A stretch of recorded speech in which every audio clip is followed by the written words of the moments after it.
Bonjour. Bien, mes chers collègues,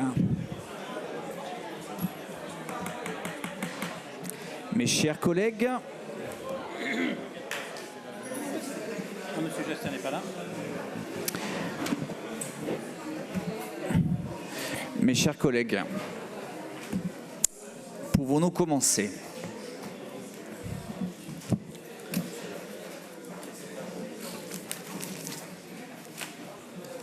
Je vous souhaite la bienvenue pour ce conseil municipal du 28 mai 2019, dont le secrétaire de séance sera Monsieur Parenteau.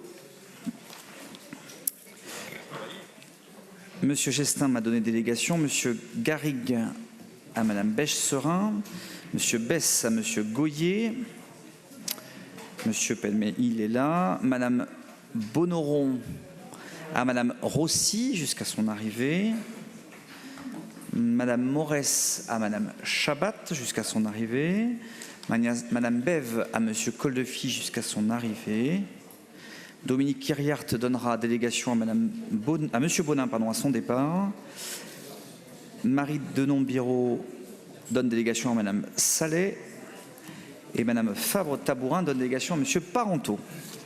Ah bon? Non, c'est très bien. Bon. Alors, mes chers collègues, nous avions d'abord dans le conseil municipal un projet de motion pour apporter le positionnement de la ville à Baillat.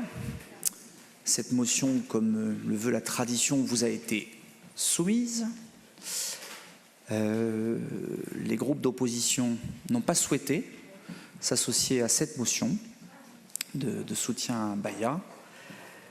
Je voulais vous dire que donc, en l'absence d'unanimité, je ne présente pas la motion de Baillat aujourd'hui. De vous signaler quand même, en tant que maire, et uniquement en tant que maire, que j'ai apporté ma contribution par écrit à la commissaire enquêtrice, en lui rappelant tout l'attachement que nous avions au développement, en tout cas que j'avais, au développement et à l'implantation du projet de Baillat sur le territoire, pour le territoire talancé et bien au-delà, en rappelant que bien évidemment la ville de Talence serait attentive à l'aspect de l'impact pour les riverains pendant le chantier et a posteriori, que la ville de Talence serait attentive également à l'aspect de préservation du patrimoine. C'est pas moi qui ai élevé la voix, c'est le micro qui est monté tout seul. Préservation du patrimoine et donc de gestion là-dessus. Et donc, en l'absence d'unanimité sur la question, il n'y aura pas de motion. Je le regrette. Les autres villes, Villenave-d'Ornon et Bègles, pourtant positionnés avec d'autres groupes, ont réussi sur un texte qui était quasiment similaire, dont acte.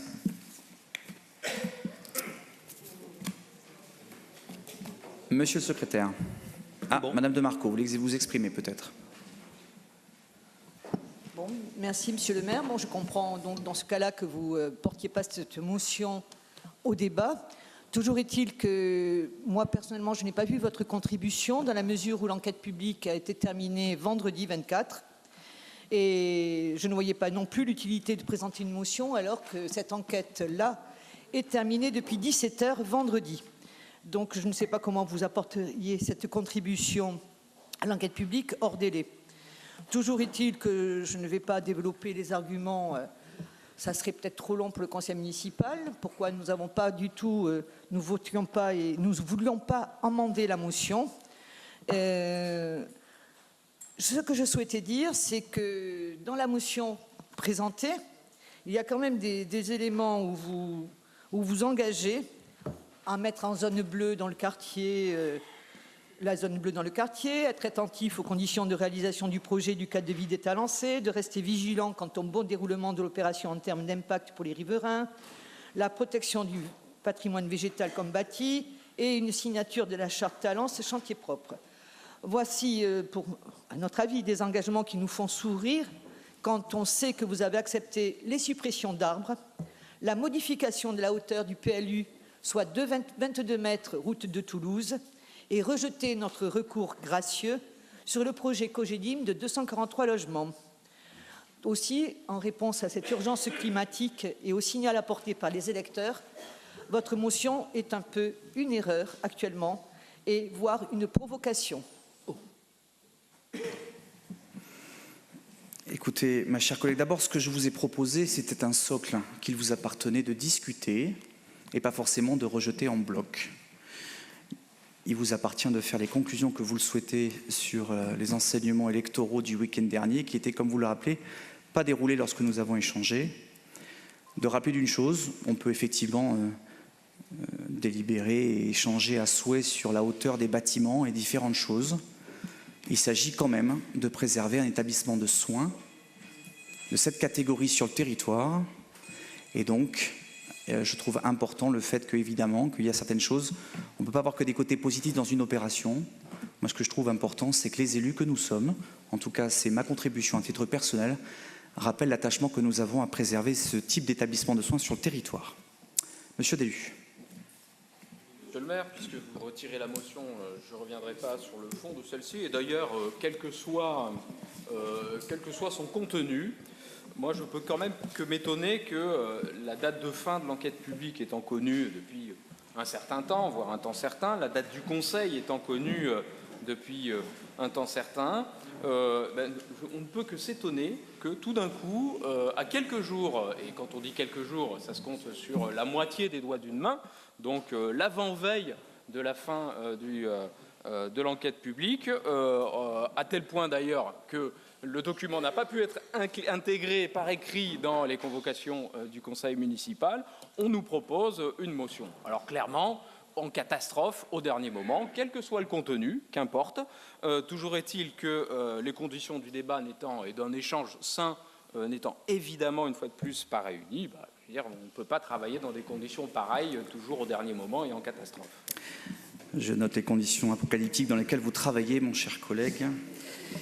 Mon regret, juste, c'est que les 3 autres villes, exactement dans les mêmes conditions, ont réussi à trouver un texte similaire avec la ville de Talence. Donc j'ai apporté ma contribution.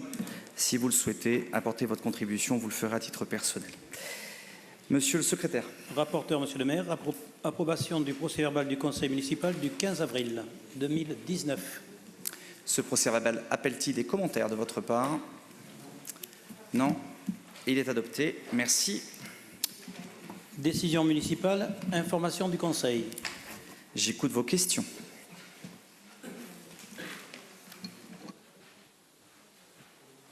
Madame Zanotti.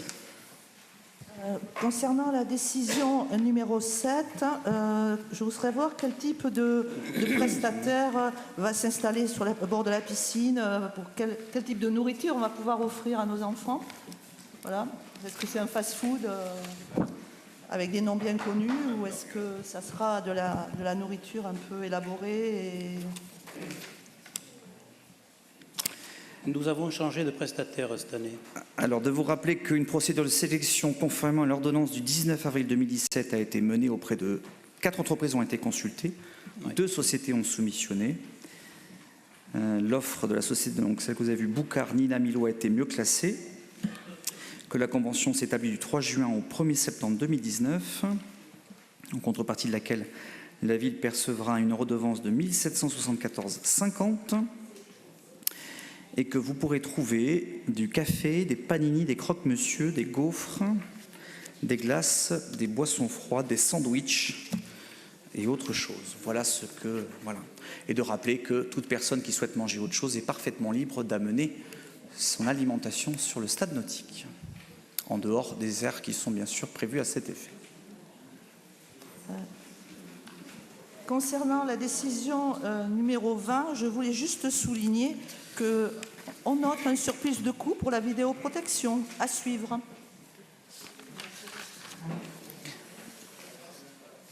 C'est pas la 20 ? Vous n'avez pas de questions? C'est la 20. Vous n'avez pas de questions? Non, D'accord. Je veux faire une petite remarque. Très bien. Alors par contre, j'ai une question groupée pour la décision 23, 24, 26 et 27. Je voudrais savoir les adresses des permis de construire concernés et quels sont les arguments de la demande d'annulation de ces permis de construire. Concernant la 23, c'est la requête introduite par 2 personnes. L'annulation du permis de construire des viviers à la société. Alors je vais vous donner l'adresse si on l'a. Merci. 311 cours de la Libération. Pour la 24. Et quels sont les arguments de demande d'annulation? C'est trop haut, trop bas Les moyens soulevés par le requérant concernent l'insuffisance de la notice architecturale, l'absence d'autorisation d'occupation du domaine public et l'absence d'intégration du projet dans le site existant. Voilà, l'audience est prévue par le greffe pour le mois de décembre 2019, sauf clôture d'instruction anticipée. En fait, les époux considèrent que la construction va nuire à leurs conditions d'utilisation et de jouissance de leurs biens. Concernant la 24, c'est rue Rouget de Lille. La requérante, qui réside rue Jean Jaurès, craint que le projet n'engendre des nuisances à son encontre. Et donc, la collectivité a déjà déposé un mémoire en défense auprès du greffe. Je ne sais pas, vous retourniez qui? Quelqu'un est bruyant peut-être autour de vous. L'adresse est rue Rouget de Lille.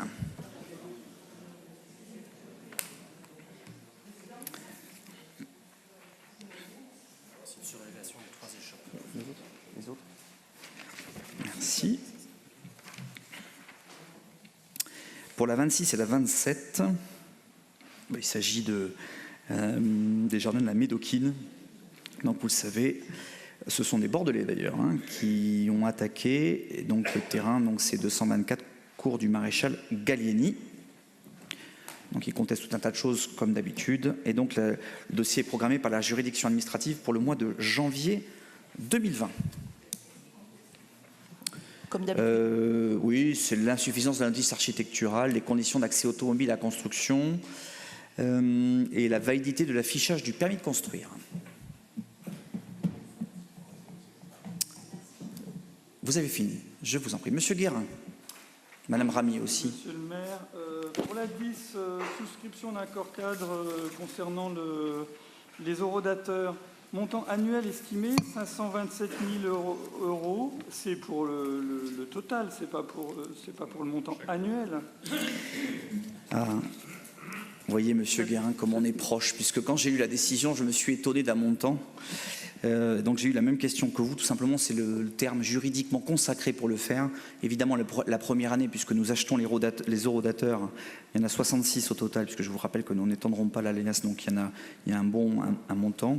Par contre le montant annuel estimé pour les années suivantes s'élève à un peu moins de 100 000 € TTC pour ce qui est maintenance, déploiement de l'application, gestion de base de côté. Voilà. Et puis bien sûr, un service qui nous avait été demandé et qui n'existait pas, la collecte des pièces de monnaie, puisque les nouveaux horodateurs seront équipés d'appareils permettant d'avoir des pièces et donc permettant une... Voilà. Le montant annuel par la suite, c'est 100 000 € à peu près. Voilà. Alors j'ai posé la même question que vous, puisque je m'étonne qu'un montant annuel estimé, voilà, mais on m'a répondu que c'est le terme consacré. Très bien. Sur la 12, en quoi ça consiste, la stabilité et la conformité mécanique des matériels d'éclairage?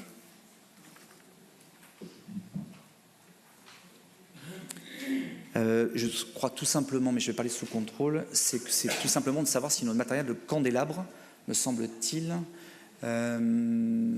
voilà, on secoue les poteaux, c'est bien ça, je connais le terme consacré mais je ne le dirai pas. Nous secouons les poteaux pour voir si jamais ils sont résistants, notamment dans des conditions tempétueuses ou tout simplement s'ils résisteraient. Voilà. Merci Madame Pierre Lacouture du geste qui accompagnait la parole, mais c'est bien un secouage. Voilà. Vous avez fini, Monsieur Guérin, il y avait Madame Ramy. Merci. Je vous en prie. Alors, il s'agissait de la question de la décision numéro 13 et la décision numéro 15, à savoir avoir un petit peu plus d'informations sur l'acquisition de matériel de voirie, quelle est la part métropolitaine là-dessus, et faire le pendant entre le matériel de voirie et le mobilier urbain. Je pense que le matériel que nous achetons devrait vous satisfaire, puisqu'il s'agit des potelets. On a annoncé notamment un plan de potelets, des arceaux à vélo, différents matériels de barriérage. Pour ce qui est du mobilier urbain, ce sont des bancs, des corbeilles et des panneaux d'affichage. Et puis enfin, les matériels pour entretenir les espaces verts, tondeuses thermiques, tracteurs autoportés, porte-outils et autres petits outillages. on essaie d'avoir des matériels de plus en plus autonomes et surtout moins bruyants et en termes de vibration. Vous dire que nous avons, on vous l'avait annoncé notamment dans le cadre des orientations budgétaires, doter le service des jardins, puisque nous avons, vous l'avez vu, une politique ambitieuse en la matière, de 4 nouvelles personnes, 4 nouveaux jardiniers, et qu'on renouvelle l'ensemble du matériel, ce qui permet, je pense que vous l'aurez constaté, de voir énormément de choses pousser en ce moment à Talence, voire même certaines choses que l'on laisse pousser, puisqu'on fait de plus en plus de fauches tardives sur le territoire, y compris d'ailleurs en face de Pexoto. Je vous en prie. Madame Congost. Concernant le numéro 8, je voulais savoir où en était la question de l'aire d'accueil qu'une commune comme Talence devrait pouvoir proposer aux gens du voyage pour éviter ce genre de frais d'expulsion et de procédure. Au même stade... Donc, votre question, c'est l'aire de grand passage qui doit être créée au niveau métropolitain. Oui. Puisque nous, on a déjà notre élément. Il y a toujours, les négociations sont toujours en cours. De rappeler qu'il y avait quand même des éléments quand même entre le préfet et la métropole, parce que la métropole avait quand même proposé un terrain qui n'avait pas été accepté par le préfet, même 2, oui, effectivement. Et donc, ces négociations sont toujours en cours. Voilà. Il appartient aux villes de déterminer si ce sont quand même des emplacements qui requièrent une place importante. Et donc, nous, on participe à hauteur de celle qui existe pour notre cadran, on va dire comme ça. Mais par contre... Pour le reste, on sait que la métropole est en dehors des clous, mais elle a fait le travail de le proposer au préfet, l'ancien préfet, pas la nouvelle, et la préfecture, à l'époque, avait refusé à retoquer les 2 projets. Donc les négociations sont toujours en cours. Et elle prévoit une date ? Je ne me sens pas autorisé de parler au nom du préfet ou de madame la préfète. Donc, voilà. C'est bien dommage.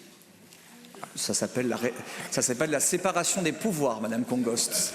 C'est assez basique, c'est les principes de base de la démocratie.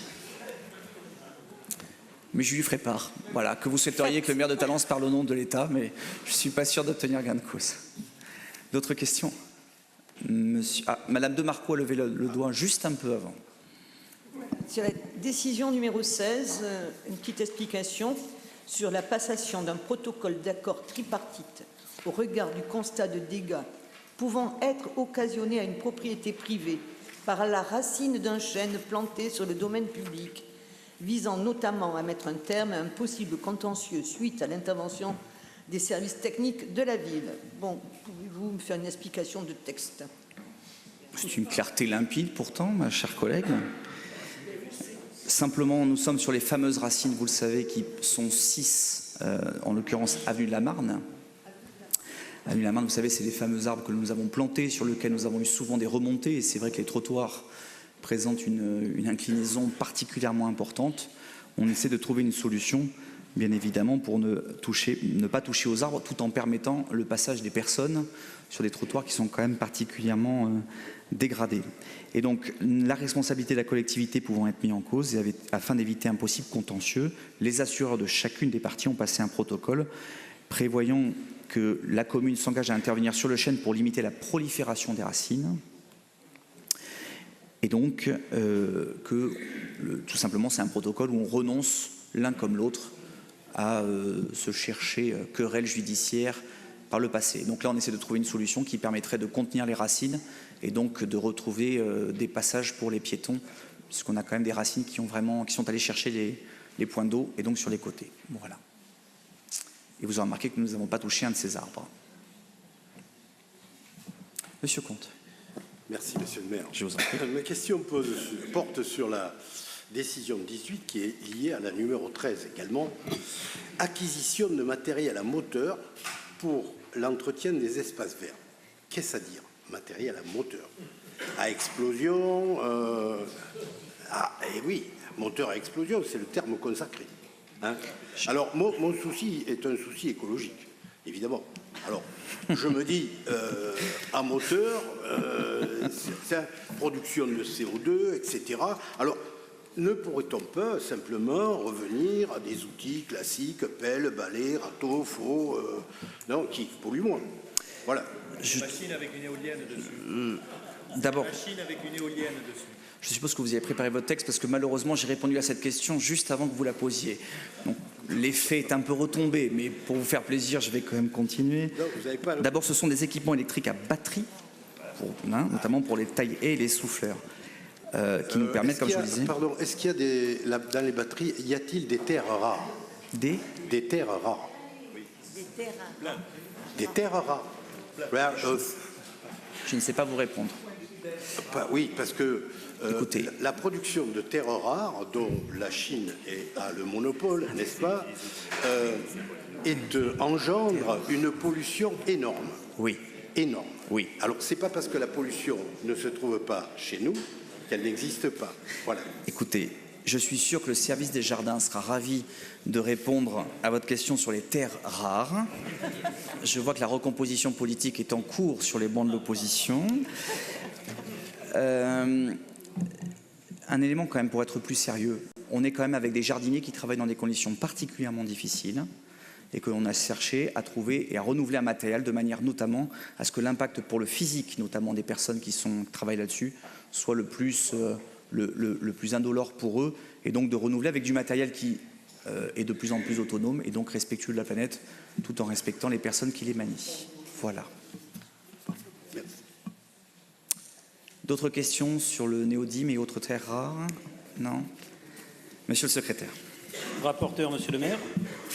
Délégation et représentation du conseil municipal au sein de différents organismes extérieurs. Modification. Oui, de vous dire que Dominique Lega a démissionné de son mandat au sein du collège personnalité du CA, donc de l'association Ludi Loisirs, et que nous vous proposons de le remplacer par Isabelle Brouat. Monsieur Délu. Oui, nous ne prenons pas part au vote sur cette désignation. Très bien. Pareil. Très bien. La majorité pour. Oui. Merci. Rapporteur, Monsieur le maire. Tarifs restauration municipale, temps périscolaire, centre de loisirs, classe de découverte, école multisport, vacances sportives, stade nautique, installations sportives, tennis municipal, sortie découverte ski nautique et wakeboard, atelier du forum, école de musique et de danse, espace senior pour l'année 2019-2020. Alors, c'est une délibération qui est aussi à peu près longue que la note de synthèse. D'abord, de vous dire que nous avons conservé la permanence de la méthodologie appliquée en 2015, c'est-à-dire l'application de certains indices, d'indices pour toutes les prestations, indices reflétant on va dire la répartition des coûts, qui nous permettent en fait d'actualiser uniquement du coût de la vie certains tarifs. De vous dire que certains tarifs augmentent, d'autres pas. Pour certains choix, je vais rentrer dedans. D'abord, une augmentation, encore une fois, très modérée, notamment pour la restauration municipale, qui n'augmentera que de 5 centimes, puisqu'on tient à continuer à avoir notre politique de bas coût pour tout ce qui est restauration municipale. Également pour les centres et les temps périscolaires. Les centres de loisirs et les classes de découverte augmentent de 3 et 4 centimes. J'en profite pour vous dire que dans le cadre de cette délibération, et sous la proposition de M. Frédéric Fargue, délégué au centre de loisirs, nous avons, à la demande des parents, créé de nouvelles tarifications, permettant notamment de venir sur une demi-journée sans repas, ce qui permettra à chacun et à chacune de pouvoir trouver la tarification qui lui convient. De vous dire également que certaines tarifications sont restées inchangées, notamment celle du stade nautique. D'abord parce que nous sommes dans un niveau, et on l'a toujours dit ici, qui se veut être un tarif social, d'autant plus qu'il reste un an avant la fermeture du bassin. Dû vous dire également que les tennis municipaux sont inchangés pour des raisons de rendu de monnaie. Les ateliers du forum sont augmentés de l'inflation. Il en va de même pour l'école de musique, qui était très novatrice à l'époque, et le devient, l'école de danse, et pour l'espace senior. Enfin, la dernière actualisation remontait à l'année 2017, et donc l'année 2019-2020 prend l'actualisation des 3 dernières années, puisque dans certains tarifs, il est plus simple d'arrondir à l'euro supérieur, et on entend certaines choses. La philosophie de cette délibération très technique, c'est de conserver ce qui avait d'ailleurs été souligné par la Chambre régionale des comptes, des tarifs de services publics particulièrement attractifs, avec une vraie méthodologie permettant aux coefficients familiaux les plus faibles d'avoir un vrai accès et qui monte jusqu'à 3 000, ce que peu de villes font, et surtout de n'être augmenté que du coût de la vie, c'est-à-dire que l'on suit strictement les éléments de base d'inflation, ce qui permet aux familles de toujours en profiter. Avez-vous des observations? Madame Ramy. Oui, j'avais fait une remarque il y a quelques années concernant les tarifs appliqués entre les talancés et les non talancés. Je constate qu'il y a des régulations qui se font, et j'en suis ravie. Toutefois, j'ai encore 2 observations. Alors, je manque peut-être de connaissances sur le sujet. Ça concerne la piscine municipale. Et je m'étonne encore de certains tarifs. Alors, je vais le retrouver. Ça concerne les tarifs des services, où on constate que pour les abonnements annuels, pour les non-résidents sur des leçons collectives enfants, le tarif reste quand même relativement élevé, comparativement à des coefficients familiaux élevés. Donc quand on parle encore de tarifs sociaux ou d'acquisition de la nage pour les plus petits, il me semble qu'il y a quand même quelque chose à faire là-dessus.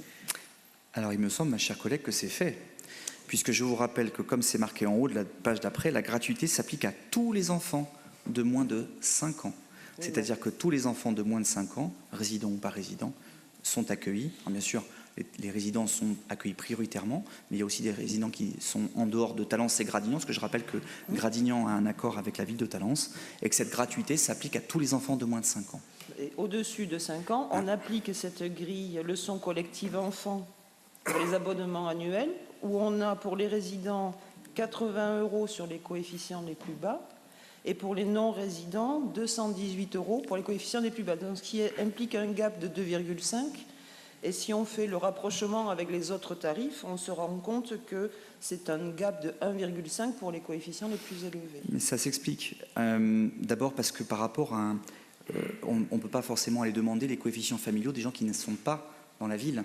C'est plus compliqué. Or, donc, pour calculer le prix, il nous faut ces éléments du coefficient familial. Et donc c'est la raison pour laquelle finalement le tarif des non-résidents est strictement identique, quel que soit son coefficient familial. C'est ça qui explique la différence. Ce qui est sûr, je vous engage à regarder toutes les piscines municipales qui sont autour de nous. Alors bien évidemment, en sachant que l'offre de Talence est très nettement supérieure à d'autres, c'est pas de dire qu'on est les plus forts, mais qu'on a quand même un bassin olympique de 50 mètres et un bassin intérieur de 25 mètres. On est quand même dans des tarifications qui sont quand même particulièrement peu chères quand vous regardez le nombre d'heures qui peuvent être accordées au regard de ça. En tout cas, c'est bien moins cher qu'une séance de cinéma ou autre chose. Ce qui est bien, c'est d'aller au cinéma, à la piscine, mais en tout cas, on permet d'aller à la piscine à des tarifs particulièrement avantageux. Et puis, non, alors, je pense que la réflexion va être la même. Là, ça concerne l'éveil musical. Où effectivement, on a des gaps qui sont un petit peu différents. Alors, il y avait l'éveil musical et il y avait les cycles de danse aussi. Ou si on prend les enfants talencés et les enfants non talencés, on a un gap de 135 € pour les enfants et pour les adultes, on a un gap de 75 €. Même cause, même conséquence. C'est avec le QF. Mais ça veut dire que pour les enfants, c'est quand même plus cher de venir s'inscrire à Talence que pour les adultes. Sur quelle tarification? Alors on est sur éveil musical ou formation musicale seule. Je n'ai pas de numéro de page à vous donner. Si on prend un enfant talencé, même avec le coefficient le plus élevé, on a 159,50.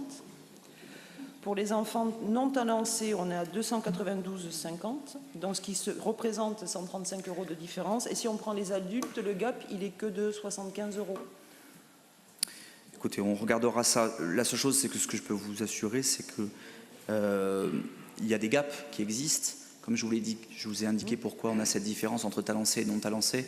Mais considérant qu'on a une école de musique avec près de plus de 1000 personnes, avec des gens qui habitent Talence et là-dessus, je pense qu'on a des tarifs qui sont particulièrement attractifs. Donc s'il y a des gaps, ce que je vous propose de faire, c'est éventuellement qu'on ait des éléments et des débats. En tout cas, depuis 2015, on avait fixé que ça collectivement et on avait dit qu'on les augmenterait que du coût de la vie. C'est ce qu'on a fait depuis. Donc après, les tarifications, je vous en ai parlé, M. Farc en a parlé, il y a toujours besoin on peut toujours les modifier si besoin. Mais on n'a jamais le retour comme quoi les tarifs de Talence sont trop chers, même à l'extérieur. Monsieur Guérin. Oui, concernant le paragraphe 3, espace info jeunes, je voulais savoir quel était le statut du ski club Talence-Gast, pour pas revenir un peu sur un ETSM nautique.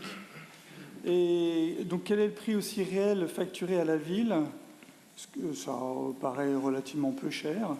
Donc, quel est le prix réel facturé à la ville et donc quel est le restant dû pris en charge par la collectivité?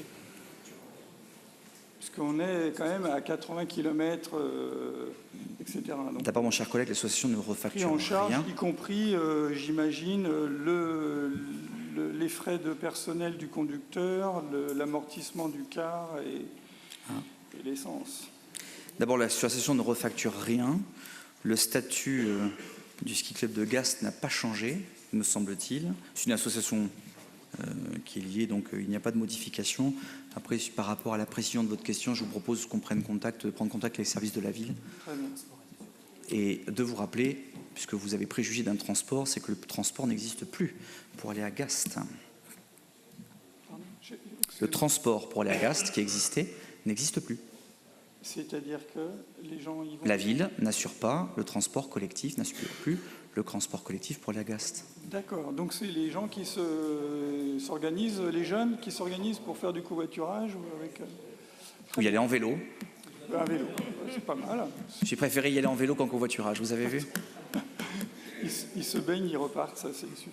Très bien, ben, c'est une bonne information. Merci. D'autres questions sur ces tarifications? Non? Les votes, s'il vous plaît.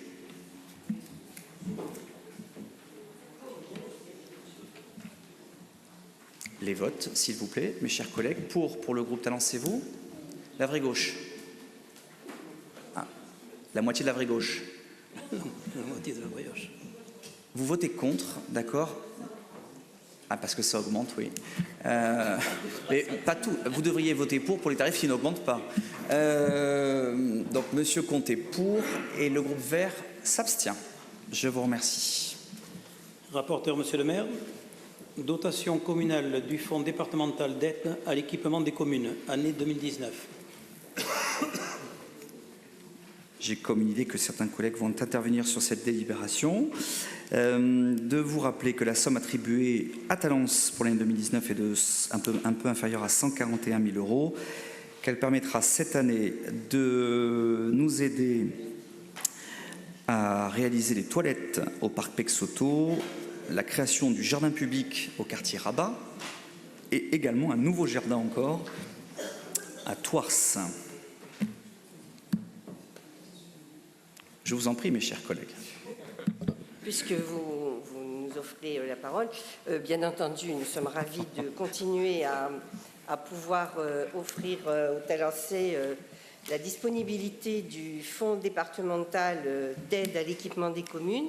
Et nous le rappelons chaque année, le département de la Gironde est le seul département qui offre cette possibilité d'augmenter le potentiel d'investissement d'une commune. Nous avons, en coopération avec vous-même, avec M. Gestin, en tous les cas, qui vous représentait, et votre directeur de cabinet, fait le choix de cofinancer 3 projets. L'installation donc des toilettes publiques qui était dans le projet participatif qui avait été choisi, la création du parc public du quartier Rabat et enfin la création du jardin public à Thouars, puisque nous avions déjà participé pour les études de ce jardin à Thouars, donc c'est tout à fait dans la continuité de nos actions. Monsieur l'autre conseiller départemental. Oui, merci Monsieur le maire. Pour compléter ce que vient de rappeler Denise Grélard-Nellélec, et suite d'ailleurs à une question d'un collègue du conseil municipal, rappelons que si l'enveloppe globale affectée par le département au fonds départemental d'aide à l'équipement des communes est évidemment conséquence d'un choix budgétaire et politique de l'Assemblée départementale, la répartition ensuite de cette enveloppe entre les différents cantons est, elle, j'allais dire, beaucoup plus objective, puisqu'elle reprend ce qu'on appelle un coefficient démographique et social qui intègre notamment la population, mais globalement, la plupart des cantons maintenant ont une population homogène, mais également des indicateurs sociodémographiques comme le revenu moyen, les ressources des collectivités, des citoyens, et donc permet, le nombre de communes d'ailleurs dans le canton, et permet donc une répartition, on va dire, une manifestation très claire de la solidarité humaine et territoriale que nous défendons. Donc effectivement, nous sommes ravis d'avoir pu conclure cet accord autour de quelques investissements de la ville de Talence. C'est ainsi que nous financerons 80% des toilettes publiques du parc PXauto, tant réclamées et auxquelles vous faites souvent référence comme une réussite. Je fais souvent référence à la réussite du budget participatif, puisque nous avons été la première ville. Je note que 3 années après, vous ne disconvenez pas de cet intérêt. Je vais être un tout petit peu pondérant de ce tressage de louanges, de rappeler quand même malheureusement que l'enveloppe, puisque vous parlez de choix politiques, est quand même passée de 148 000 à 140 000, donc nous avons quand même perdu 8 000 € depuis l'année dernière, et que 140 000 € au regard de l'investissement que fait la ville, j'ai bien noté votre terme d'aide à l'investissement, c'est une aide, voilà, on va dire parfois de l'ordre plus du symbolique que d'une aide véritablement très importante sur certains projets, comme le jardin publicatoire, on déplace quand même les 800 000 € de travaux avec un investissement là-dessus. Moi, ce que je voudrais surtout, puisque j'ai entendu votre vœu de participation, c'est qu'à la lumière des très gros investissements que nous aurons à faire sur la collectivité, notamment à la lumière de la piscine, du stade et autre chose, qu'à ce moment-là, la solidarité du département s'exprime d'une façon encore plus éclatante et nul doute que les Talençais sauront s'en rendre compte. Si vous me permettez, je rappelle que le FDAEC n'a rien d'obligatoire, d'une part, et d'autre part, comme je l'ai expliqué, que l'enveloppe attribuée au canton est donc définie par les évolutions, en l'occurrence favorables en ce qui concerne Talence, d'un certain nombre d'indicateurs sociodémographiques et de potentiel fiscal de la commune. On a juste perdu 8 000 €, c'est tout ce que je me bornais à dire. Monsieur Guérin. Ah mais je note que la politique talençaise est très bonne d'un point de vue municipal, ça je n'en disconviens pas. Monsieur Guérin. Oui, je me félicite qu'on soit entouré d'investisseurs et de subventionneurs. Merci à eux. En ce qui concerne les toilettes publiques au parc PXauto, donc il y a une subvention ou une aide de 72 000 €. Est-ce que cette aide va donc pouvoir bénéficier au budget participatif? Est-ce qu'en fait, du coup, il y aura d'autres projets qui pourront bénéficier des 72 000 € qui seront économisés par la ville sur le budget? Voilà, ça c'est ma première question. Et après, une deuxième remarque, quitte à être un petit peu pesant. En ce qui concerne ces toilettes publiques, on avait déjà eu l'occasion d'évoquer les projets de toilettes avec de l'eau recyclée. Et je vous invite fortement à regarder, même si actuellement ce mobilier-là est considéré comme du mobilier urbain, donc pris en compte sur un groupement d'achat LUGAP, de regarder des projets de toilettes publiques qui recyclent l'eau, tant l'eau grise que l'eau noire, ce qui permet en ce moment de pouvoir effectivement autant faire des économies sur les fluides et sur l'eau de nappe éocienne, etc., que pour avoir une image écologique. Voilà, j'espère que vous le prendrez bien en compte et que ça pourra être pris en considération dans le cadre de ces installations de toilettes publiques. Notre ambition, elle n'est pas d'avoir une image écologique, mais de faire de l'écologie sur le territoire.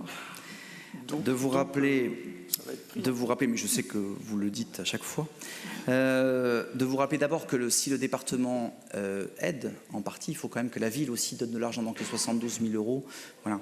Je trouve, à un moment ou à un autre, le budget participatif tel qu'on l'a conçu à Talence, c'est de respecter très scrupuleusement les projets qui sont déposés par les Talençais et le vote qui est fait par les Talençais. C'est-à-dire que si on commence à dire on a récupéré 72 000 €, ou l'économie, comme on peut le dire, à ce moment-là, ça voudrait dire qu'on aille rattraper d'autres projets ou qu'on aille les reporter. Je trouve que ça commencerait, je pense que vous en serez d'accord avec moi, à faire un peu tambouille.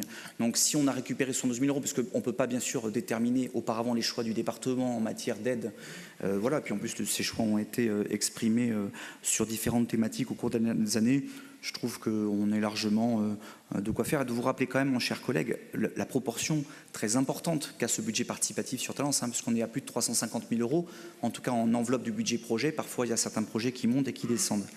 Sur votre proposition, j'ai regardé les personnes en charge qui m'ont dit qu'ils allaient regarder votre proposition par rapport à l'eau. J'espère que vous aurez noté, mais je sais que vous l'avez déjà noté, qu'au travers de la distribution des récupérateurs d'eau, qu'on a fait depuis plusieurs mois maintenant, et surtout vis-à-vis de tous les projets, notamment celui du stade, qui vise à récupérer l'eau pour que l'on puisse arroser les pelouses avec de l'eau récupérée de pluie, la ville de Talence s'engage pleinement sur l'économie et l'utilisation de ressources qui sont sous nos yeux.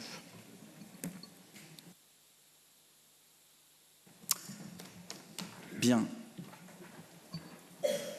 Votez-vous pour cette délibération? Tout le monde vote pour? Attention, Madame Congos, le montant est en diminution. Rapporteur, Monsieur le maire. Subvention exceptionnelle au comité de quartier Coderès. Oui, c'est une délibération qui permet de donner au comité de quartier la somme de 900 €. Alors d'abord parce que le jeu d'échecs n'est pas référencé dans notre famille d'achat jeux de plein air, ni dans les catalogues des centrales d'achat, donc on va verser 900 €. Vous dire également que M. Echen a animé dans le cadre du Métalancé des animations et qu'il animera également des choses autour des échecs pour les 20 ans de l'association Ludi Loisirs, et on demandera aux écoles de voir si jamais ils veulent se servir de ce matériel-là. Madame Rami. J'avais deux compléments d'information sur cette délibération. Sur la phrase « L'association pourra participer non seulement aux différentes animations organisées sur le terrain communal rue Colonel Moll, mais aussi sur l'ensemble du territoire communal dans le cadre des manifestations de la ville ».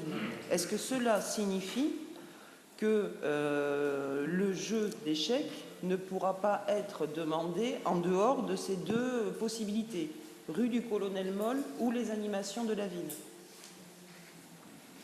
Est-ce que vous avez quelque chose en tête de particulier? Ludi Loisirs, je pense aux 20 ans de Ludi Loisirs où le jeu géant va être sollicité. Mais ce n'est pas une animation à part. Vous m'avez peut-être pas entendu, si, mais il va venir à Ludi Loisirs, en sachant que Ludi Loisirs est sur un terrain qui est communal. Oui, mais ce n'est pas une manifestation de la ville. C'est-à-dire que votre phrase, si on la prend telle qu'elle, peut être un peu restrictive. Je vous propose de... Oui, vous avez raison, oui, mais en tout cas, le bon sens prévaudra. Donc, toute association qui le voudrait faire bénéficier des choses des échecs, bien sûr, pourra le faire. Il n'y aura pas... Voilà, ça ne sera pas réservé aux manifestations de la ville. Voilà. Organisé par la ville. Pas que ça. Non, même pas. Non, pas que ça. Je vous propose de manifestations sur la ville. Ça vous va? C'est très bien, Valérie. Très bien. La deuxième partie... Au sein de la ville. Dans la ville, si vous voulez. La deuxième partie de ma question concerne la responsabilité de ce jeu, puisque la subvention va être accordée au comité de quartier Coderès. Est-ce que cela signifie que ce jeu est propriété du comité de quartier Coderès? Alors, sans être question de propriétaire ou pas propriétaire, c'est comment gérer l'organisation de ce jeu, le stockage. Est-ce que c'est le comité de quartier qui doit s'en occuper? Est-ce que c'est la mairie? Est-ce que ce sont les conseils communaux? Non, ça va être le comité de quartier qui devient propriétaire et qui doit donc s'occuper du stockage et de l'entretien du matériel. Voilà. Ah, encore une fois, le comité de quartier et la ville, on est là, voilà, si demain le comité de quartier venait nous dire on a un besoin d'aide pour maintenir ou stocker, bien sûr on donnera le coup de main nécessaire. Encore une fois, on a fait cette subvention-là parce que nous n'avons pas la possibilité d'acheter directement un central d'achat, sinon on l'aurait fait, donc on gérera ça en bonne intelligence. Je vois le président du comité de quartier avec qui on jouera. D'autres remarques sur ce jeu d'échecs? Non? Les votes? Pour? Merci. Rapporteur, Monsieur le maire. Sollicitation de subvention pour la couverture de 2 cours de tennis, rénovation d'un terrain de tennis et création de 2 terrains de paddle. Alors, si vous en souvenez, mes chers collègues, conformément au plan, nous avions voté en février 2018 une délibération pour créer donc 2 cours de tennis, pardon, pour couvrir 2 cours de tennis, et donc de créer 2 paddles. Je pense que chacun sait ce qu'est le paddle. Nous avions estimé à l'époque à 600 000 euros TTC le projet. Depuis, on a rendu un projet un petit peu supérieur puisque nous en sommes à 712 000 euros TTC. Pour financer cette opération, il est prévu, et j'ai la suite dans les idées, de demander au conseil départemental ainsi qu'au conseil régional 119 000 euros. Nul doute qu'après ce que j'ai entendu, nous les accorderons. Le club de tennis participera à hauteur de 100 000 euros. Bordeaux Métropole devrait, en tout cas on sollicitera 119 000 euros. Et les autres participations, 137 000 euros. De vous rappeler quand même que le club de tennis ne participe pas en propre à 100 000 euros, mais bénéficiera des subventions de la Fédération française de tennis qui sont orientées et qui nous restitueront dans le cadre d'un portage juridique que nous avons fait dans le pays d'une offre de concours, tout simplement. De rappeler que nous allons ouvrir 2 paddles, et l'originalité de ces paddles à Talence sera d'être des paddles municipaux sous la responsabilité de l'US Talence, mais ce n'est pas une opération privée, et donc que les tarifs permettront à chacune et à chacun de pouvoir s'exercer dans cette discipline qui a le vent en poupe depuis de nombreuses années et qui permet d'être et qui a par exemple plus de licenciés de paddle en Espagne qu'il y a de licenciés au tennis, donc ça marche vraiment bien. Et donc ça permettra de le faire. La difficulté qu'on a aujourd'hui sur le territoire métropolitain, c'est que quasiment toutes les offres de paddle sont des offres privées. Et que donc le choix de la ville de Talence, c'est de s'orienter vers un paddle public. Madame Grélard, c'est plus de 118 000 euros peut-être? Non. Non, c'est juste que ça aurait pu figurer en toutes lettres, puisque je suppose que c'est dans autre participation. Oui. Puisque vous... Oui, c'est une faute de goût. Vous citez le conseil régional, mais bon, vous pouvez aussi citer le conseil départemental. C'est pas... Ça serait... Ça se fait. Élégant. Bon. Je vous laisse le soin de juger de l'élégance. Moi, j'ai devant moi un tableau qui disait conseil départemental et conseil régional. Donc, vous voyez, j'ai été élégant en vous citant, mais la délibération n'a pas été élégante. On changera pour mettre 2 lignes, de manière... Voilà. Et l'élégance voudra que nous irons jusqu'au bout en regardant le montant total de la subvention, qui devrait être élégante. Madame de Marco.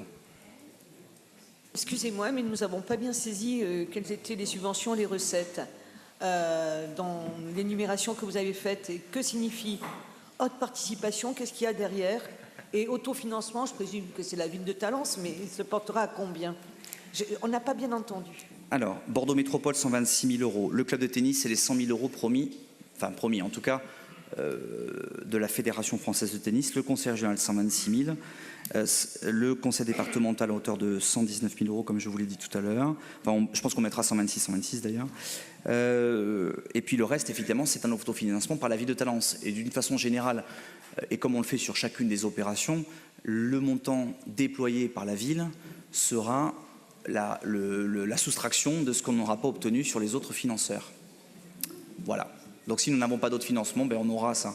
D'une façon générale, aujourd'hui, on a à peu près l'assurance sur la Fédération française de tennis, puisque c'est un plan d'équipement. Sur le reste, il faudra voir les différents organes délibérants.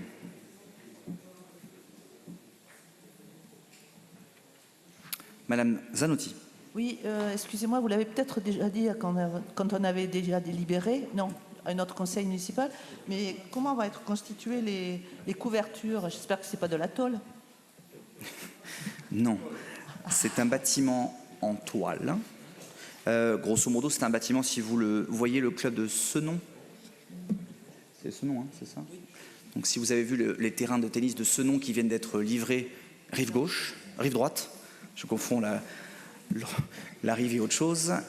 Donc à Senon, c'est à peu près la même technologie. Donc c'est une toile voilà, qui est solide et qui est blanche. Voilà, en sachant que le socle, les 3 premiers mètres, eux, sont en dur avec un matériau qui reste encore à déterminer parce qu'il est évident qu'on ne peut pas mettre de la tôle tendue à hauteur d'une potentielle dégradation. Donc c'est un bâtiment qui sera bicolore et qui sera, puisque nous l'avons demandé à l'architecte, pleinement inséré dans son site à travers une végétalisation accrue. De la même façon que nous l'avons fait par exemple sur les Hauts-Lagrange, qui aujourd'hui est recouvert de lierre et autres plantes grimpantes. Je vous en prie. Les votes. Pour les verts. La vraie gauche pour. Étalancez-vous. Je vous remercie. Délibération numéro 8, que je vous présente. Acceptation, offre de concours, École Notre-Dame-Sévigné, défibrillateur automatique externe. Les structures sportives de la ville de Talence sont équipées de défibrillateurs et notre club de gymnastique s'entraîne par convention sur les installations de l'école Notre-Dame-Sévigné. Pour installer un défibrillateur dans cette école, il faut bien entendu l'accord de l'école Notre-Dame-Sévigné. Et la formule que nous utilisons, c'est un mécanisme d'offre de concours. Le défibrillateur coûte 1 500 €. L'école Notre-Dame de Sévigné en paiera la moitié en nous versant ces 750 € et nous paierons le solde. Voilà, donc je vous demande d'approuver les termes de la présente délibération. Comme vous le voyez derrière, il y a bien entendu la formulation de cette offre de concours. Madame Rami. Il n'y a pas de... On va voter pour. Hein. C'était juste une question complémentaire, sachant que là, on parle du coût d'achat. Et est-ce qu'il y a des coûts d'entretien et de maintenance de ce type de matériel? Si oui, est-ce qu'ils seront partagés également? Oui, je crois que c'est notifié. C'est eux qui feront les contrôles. Là. Bien sûr.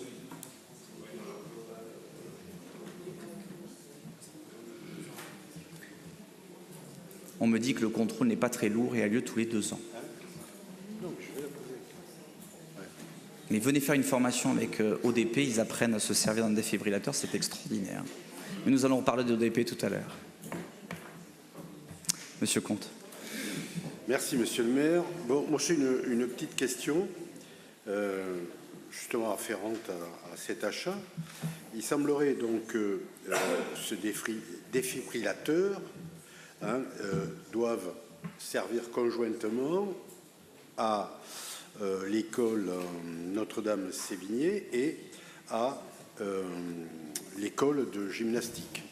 Donc, ce qui, de façon sous-jacente, semble impliquer la pérennisation de la localisation de l'école de gymnastique dans les locaux de Notre-Dame-Sévigné. Voilà. Telle est ma question. Je n'ose voir une question sous-jacente à votre affirmation. Vous êtes très bien exprimé, mais la présence d'un défibrillateur à un moment donné ne préjuge pas de ce qui se passera dans les années suivantes. En tout cas, à un moment donné, on souhaite avoir une possibilité d'avoir recours. Après, quant à la localisation de l'UST Gymnastique, qui est un très beau club de gymnastique avec plus de 500 adhérents, eh bien, on verra les décisions qui seront prises. Pourquoi le club de gymnastique a l'intention de quitter Notre-Dame-Sévigné? Et c'est le coup. Je me permets de prendre la parole, pas à ma connaissance. Ah bon.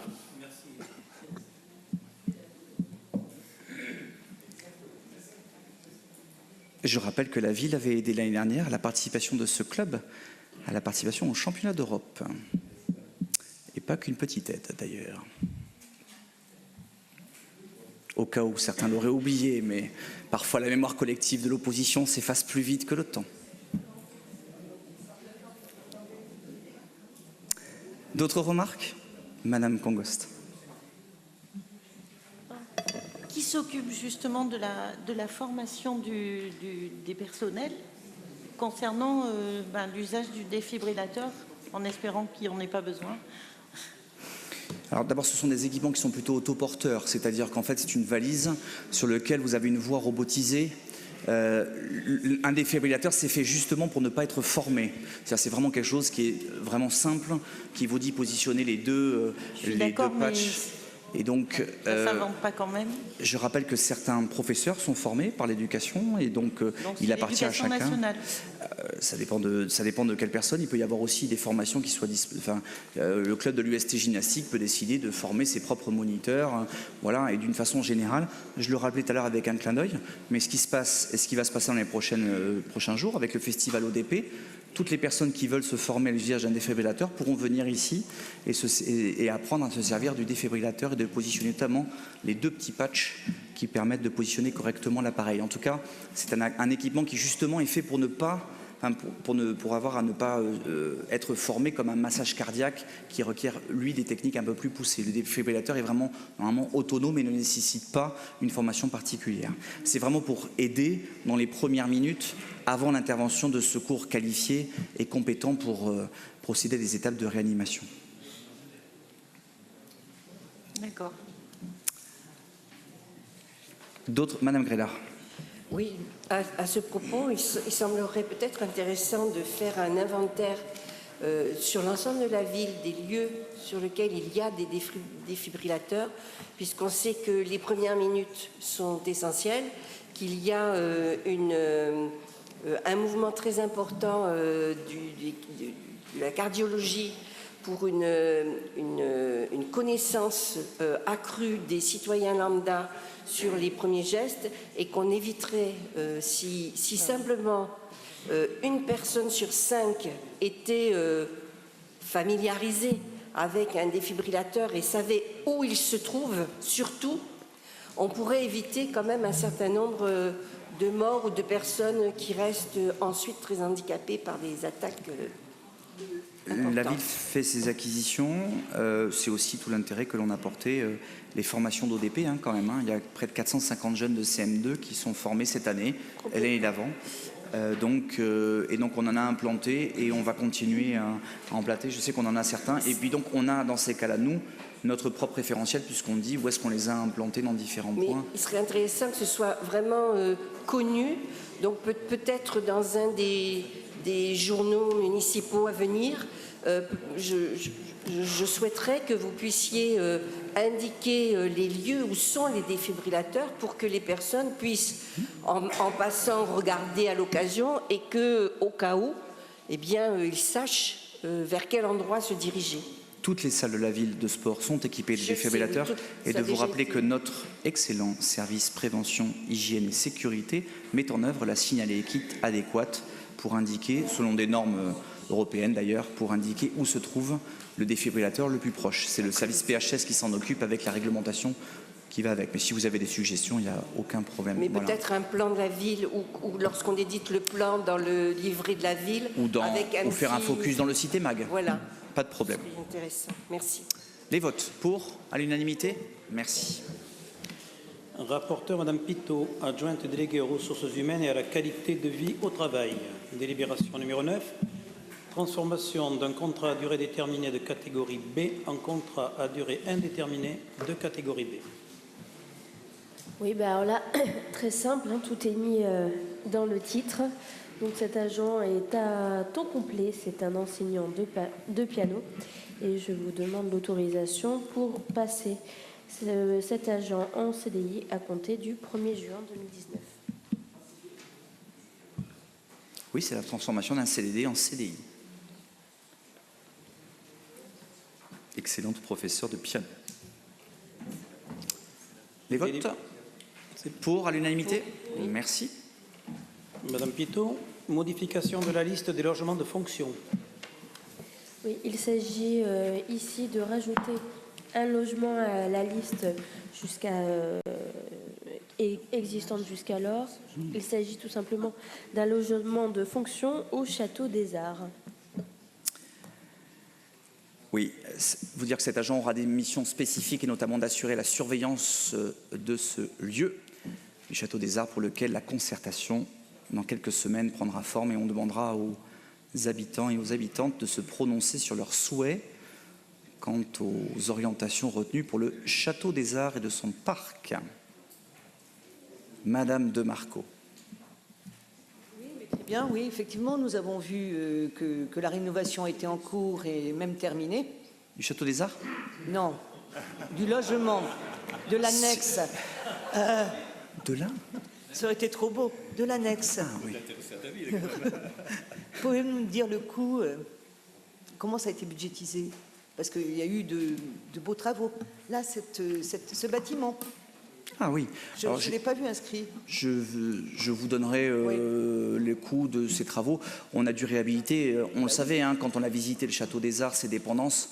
Il y a tout un tas de bâtiments d'ailleurs qui vont être voués à la démolition parce que d'ailleurs, ils ont notamment tout ce qui est préfabriqué, sont dans un état vraiment très dégradé et ne pourraient en aucun cas accueillir. Il y a la question à se poser sur le grand bâtiment et bien évidemment le château qui sera conservé. Donc on a fait des travaux de rénovation, je vous donnerai le prix considéré. Je vous rappelle que quand même la ville a mis en place un nouveau parc de près de 15 000 m² et qu'il est bien sûr évident si on loge un agent, il paraît important de lui faire des travaux de manière à ce que le logement soit décent et sans luxe et fioritures. Donc on vous donnera le travaux, mais en général la rénovation d'un équipement aussi vétuste en général est relativement onéreuse. Donc je vous donnerai les chiffres sans aucun problème.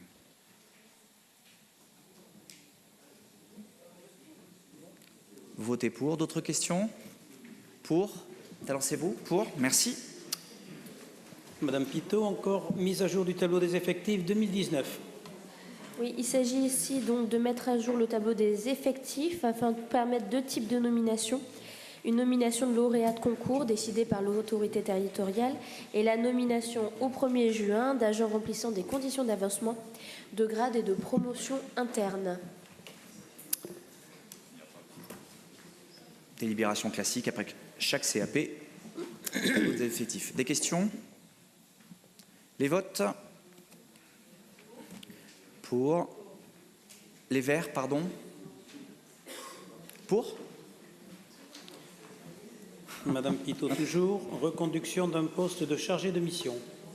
Oui, il s'agit du poste de chargé de mission en charge des aménagements urbains, ouvert le 20 mars 2018, qui avait été renouvelé pour une année. Le rappel de ces missions principales, on va dire, c'est le stationnement réglementé, les nouvelles mobilités, le plan de sécurisation et d'embellissement, l'accompagnement des grands projets en cours tels que la réhabilitation du stade de nautique, de l'école Paul Lapie, la construction de la maison et des solidarités, et j'en passe. Le poste est à temps complet.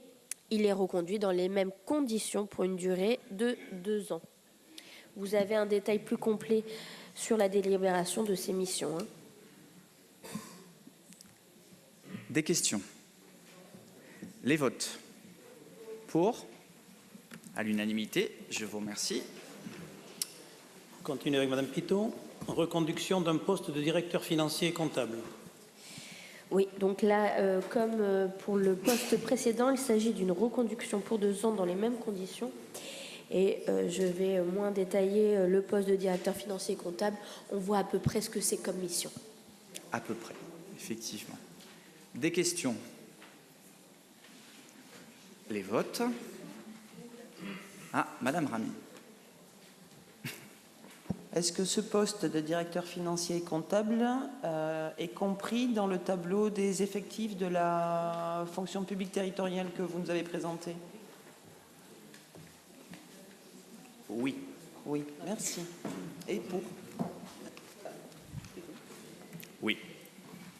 Je ne sais pas faire plus simple, ma chère collègue.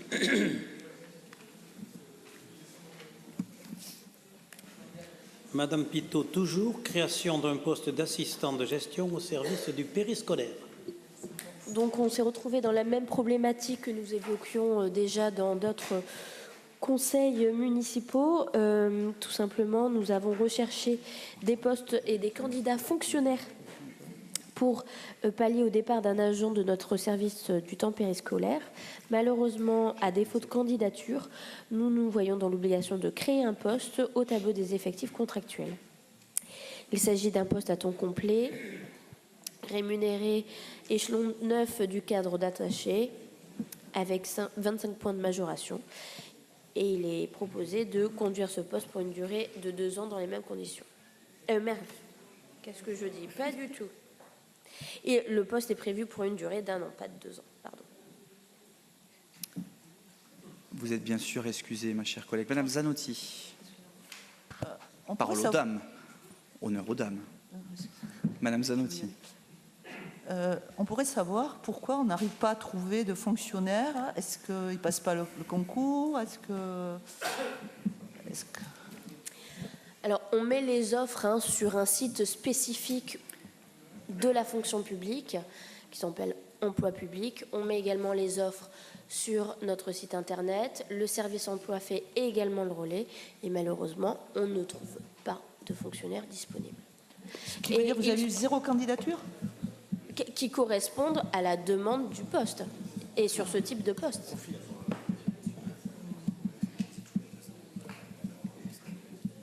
De vous rappeler quand même, ma chère collègue, un élément important technique, mais que les concours sont organisés tous les 2 ans, alors qu'avant c'était tous les ans, et donc on ne nous aide pas non plus à recruter des fonctionnaires. De vous rappeler la philosophie de la ville, qui n'est pas de se dire qu'on va vers des contractuels, mais qui est tout simplement d'aller toujours choisir l'adéquation entre le profil recherché et la candidature, et que si bien évidemment un contractuel présente toutes les qualités, il sera recruté, mais sur certains postes on est en tension, et le côté maintenant tous les 2 ans du concours ne nous aide pas à recruter. Monsieur Délieu.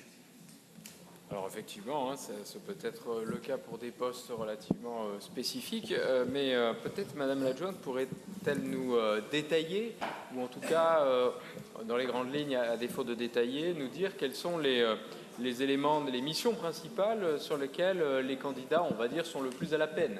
Disons cela comme ça. Alors, je vous invite à lire la délibération sur laquelle vous avez toutes les missions. Ah, pardon. Ceux sur lesquels... Puisque vous nous dites on ne trouve pas de candidats en adéquation avec les missions et les qualités attendues. Alors je ne sais pas les attendus qui n'ont pas été assurés par les candidats fonctionnaires, mais je vous ferai un mail pour vous faire un retour sur le pourquoi ils n'ont pas été retenus. Après, c'est un poste qui est très spécifique. Ça m'étonne peu. D'accord. Ce qui serait peut-être intéressant, effectivement, c'est de voir combien on a reçu déjà de candidatures. On pourra vous donner, je regarde la chef de service considérée, on pourra bien sûr vous donner. Et donc,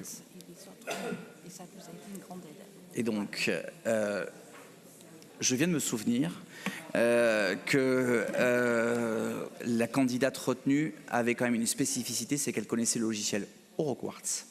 Et que donc ça pouvait nous servir, puisque notamment le logiciel EuroQuartz, c'est le logiciel de gestion des temps des agents de notre mairie depuis le 1er janvier 2019. Et donc elle avait cette spécificité-là. Mais d'une façon générale, on vous fournira... Oui, ça s'apprend.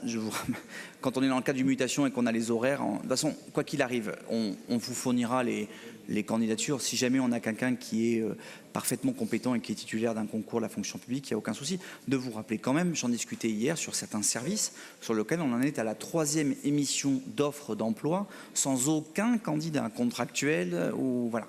Et donc, bien évidemment, on essaie de se poser la question de l'attractivité. Peut-être que les pistes du RIFSEP à ouvrir l'année prochaine nous permettront peut-être, pas forcément d'être concurrentiels ou très difficilement concurrentiels, mais en tout cas de pouvoir apporter, parce que je pense que les carrières offertes par la fonction publique locale aujourd'hui sont vraiment des beaux projets et des belles carrières. Malheureusement, faute de candidats. Madame Zanotti. J'entends que vous ne trouviez pas le candidat idéal, en espérant que ce ne soit pas le mouton à 5 pattes, mais il y a quand même des mécanismes de formation, et si effectivement il s'avère que on le demande aux entreprises en général, pourquoi pas aux collectivités, de compléter par un système de formation continue, c'est de plus en plus à la mode, pour avoir le profil idéal au bout de 6 mois ou 1 an, ou voilà. Ça peut être intéressant aussi pour sortir des gens qui sont dans la demande d'emploi. Voilà. Sur ce poste-là, comme vous l'a rappelé Madame l'adjointe, nous avions besoin de quelqu'un d'opérationnel immédiatement, ce qui était le cas de cette personne. De vous rappeler que, concomitamment à mon élection, nous avons désormais une conseillère municipale déléguée exclusivement à la gestion prévisionnelle des emplois et des compétences et en charge de la formation, qui est Madame Noël Lartigue, et qui met en place sous l'autorité de Madame Pitot, un plan de formation permettant aux fonctionnaires de la ville et autres de pouvoir se former tout au long de la vie et de permettre d'avoir un grand nombre de métiers. On en est maintenant des gens qui sont à leur 3e affectation et donc ça fonctionne. Mais sur ce cas-là, il y avait quelqu'un d'immédiatement compétent et donc on avait besoin de ça. Oui, Monsieur Duhart. Si vous permettez, oui, pour confirmer ce que vous dites, Mme Zanotti, à propos de formation, les agents du périscolaire viennent d'avoir plusieurs jours de formation sur le logiciel utilisé pour pouvoir être justement plus efficaces. Vous verrez que prochainement, certains postes sont couverts par des gens titulaires de concours. Les votes. Pour à l'unanimité. Merci. Madame Pitot, enfin, modification relative à la convention d'adhésion au service de remplacement du centre de gestion de la fonction publique territoriale.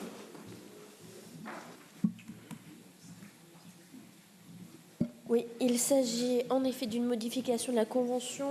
L'année dernière, nous avions signé une convention qui permettait à la collectivité de solliciter ce service. Le recours à ce service peut permettre de répondre facilement à des besoins de remplacement. À titre d'exemple, je pense aux absences des ATSEM qui sont en maternelle s'il n'y a pas d'agents disponibles dans le pool parce que ils sont affectés à d'autres remplacements ou qui sont eux-mêmes absents. La réglementation ne nous permet pas de faire appel à de l'intérim. Donc, cette convention nous permet de trouver des agents assez rapidement pour remplacer des salariés et des agents absents. Débat que nous avions eu déjà l'année dernière. Donc, on reconduit cette convention. Les votes ou des questions? Pour? Bien. Place maintenant aux questions orales. Et dans l'ordre d'apparition dans mon cahier, c'est Madame Zanotti pour Talancez-vous sur la Médoquine. C'est une question orale qui est portée par les 3 groupes d'opposition, licence Talence Écologie, liste Talence Écologie, liste socialiste Talancez-vous, liste Une vraie gauche pour Talence. Monsieur le maire, des montants perçus par la ville de Talence pour la vente de la Médoquine, dont vous voudrez bien rappeler ces montants aux Talençais, vont être déduits avant toute construction de l'ECCVT, équipement culturel du centre-ville de Talence, proprement dit. Le droit à construire pour 1 million d'euros. Les études techniques complémentaires non prévues initialement. L'étude et la réalisation du renforcement de la dalle, estimée à ce jour à 560 000 euros, lesquels 560 000 euros ne comprennent pas les coûts annexes, à savoir la maîtrise d'œuvre spécifiquement liée à ces travaux, le bureau de contrôle, le SPS, je rappelle que ça veut dire sécurité, protection à la santé, les coûts liés à d'éventuelles modifications des installations de sécurité du parking, etc., etc. De plus, la solution de renforcement de la dalle doit être acceptée par les copropriétaires particuliers impactés. Au-delà d'un planning largement allongé, compte tenu d'un budget initial sous-estimé, la ville peut-elle se rétracter? Et si oui, auxquelles conséquences financières serait ce renoncement? Deuxième question, dans le cas du renoncement sur l'implantation du projet sur cette dalle, avez-vous un plan B? Troisième question, dans tous les cas, plan A ou plan B, pouvez-vous nous donner un délai raisonnable pour la réalisation du projet ECCVT, très attendu par les futurs usagers, ainsi que par l'ensemble de la population talençaise? Merci, ma chère collègue. Monsieur Villigarino va vous répondre. Bien. Mes chers collègues, Madame Zanotti, votre question est évidemment éminemment importante, très intéressante et évidemment totalement légitime. Toutefois, avant d'y répondre, je voudrais rappeler quelques points importants sur la construction de ce projet. Il ne fait aucun doute que la construction de ce nouvel équipement est un projet majeur pour la ville de Talence, pour les Talençais et évidemment pour tous les futurs utilisateurs. C'est d'ailleurs un outil indispensable pour la poursuite du développement de la politique culturelle que nous entendons mener dans les années à venir. Enseignement, diffusion, médiation, les trois principaux piliers de notre politique culturelle. C'est d'ailleurs la raison essentielle pour laquelle nous avons voulu obtenir un consensus sur ce projet en dépassant les clivages partisans. Et je rappelle à notre auditoire et aux Talençais que nous avons donc créé une commission ad hoc pour associer toutes les composantes politiques de ce conseil municipal aux différentes étapes du développement de ce projet, construction du projet culturel, mise en route du programme, choix du programmiste, cahier des charges établi en partenariat avec les acteurs culturels, concours et choix des équipes. Et je dois dire, très sincèrement, que les nombreuses rencontres que nous avons eues sur ce projet, tous ensemble, ont toujours été fructueuses, cordiales, bénéfiques pour le projet, et vous avez largement contribué à le faire évoluer. J'espère donc que nous allons continuer dans cette voie. En tout cas, c'est mon vœu personnel et c'est le vœu de Monsieur le maire.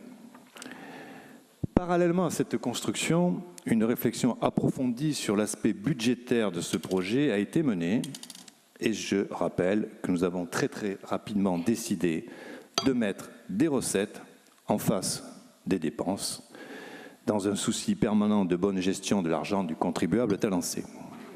Donc, depuis le début de cette aventure, qui est longue, compliquée, tout est évidemment parfaitement transparent. La première partie de votre question porte donc sur l'aspect financier de ce projet. Les choses sont très claires et d'ailleurs, je précise que vous avez déjà eu les chiffres lors d'une précédente question, lors d'une précédente question orale que vous aviez posée. Donc les recettes à ce jour. La vente de la Médoquine rapportera à terme à la ville la somme de 10 150 000 €, qui se décompose de la façon suivante. 1 950 000 € qui seront donc perçus en fin d'année, correspondant au lot B, parking. Et 8 200 000 € pour le lot A, terrain qui supporte la salle de la Médoquine, l'ancienne salle de la Médoquine, perçus dès que les différents recours sur le permis de construire seront jugés et purgés. Les jugements sont en attente. Voici donc pour les recettes. Les dépenses, les seules dépenses à ce jour sont achat de la dalle, ou tout au moins du droit à construire sur la dalle, pour la somme de 1 031 000 €. Comme vous pouvez le constater, l'argent des Talençais n'est pas pour l'instant dilapidé, comme j'ai pu le lire quelque part sous la plume d'un éminent personnage de ce Conseil.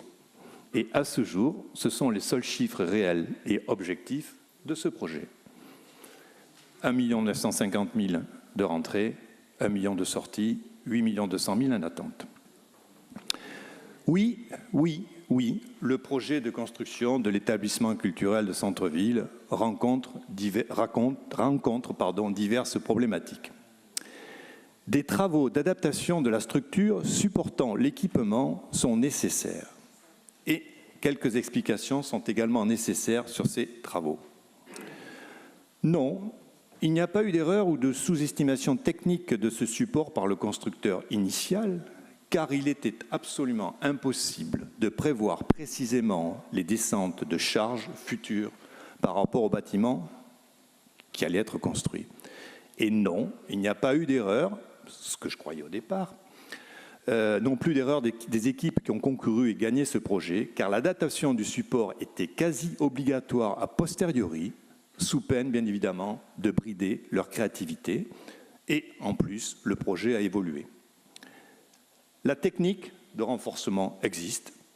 Elle est relativement peu contraignante dans sa réalisation pour les propriétaires, puisqu'il s'agit en fait tout simplement, dans la dernière version, en gros d'épaississement de poteaux et de renforcement de ces poteaux dans le sous-sol.